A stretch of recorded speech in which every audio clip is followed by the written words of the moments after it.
Comment pouvons-nous différencier les odeurs de ce qui nous entoure? Cette question nous a amené à nous intéresser plus précisément à l'origine des odeurs, c'est-à-dire les molécules transportées par l'air. En effet, plusieurs facteurs entrent en jeu dans la propagation des odeurs dans l'air. Tout d'abord, la taille des molécules émises par les substances odorantes intervient sur la longueur du trajet qu'elles peuvent accomplir. Cependant, le poids de ces molécules influe sur la vitesse du trajet.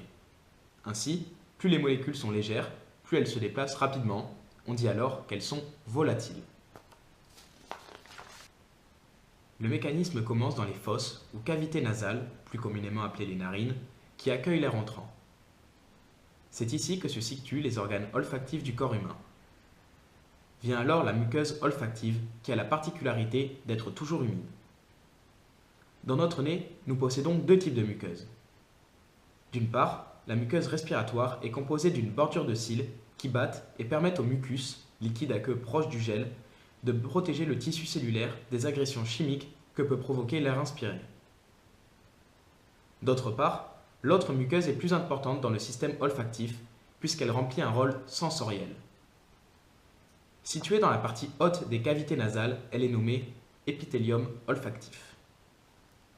En outre, c'est dans cet épithélium que se situent les cellules réceptrices du système olfactif qui sont environ 10 millions. Ces cellules sont des neurones qui captent les informations par des cils qui flottent dans le mucus aqueux. Ces cils ont une structure particulière puisque leur membrane est constituée de nombreuses protéines réceptrices différentes. Elles sont capables de reconnaître plusieurs substances odorantes. Ils sont composés d'axones. Ce sont des prolongements minces et circulaires de neurones qui conduisent des impulsions hors du corps cellulaire. Ainsi, ces cils peuvent reconnaître environ 10 000 effluves de concentration pouvant être extrêmement faible.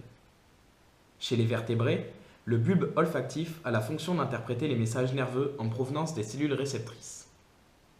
Chez l'homme, il se situe au-dessus de la plaque criblée qui est, de l'autre côté, directement en contact avec l'épithélium olfactif.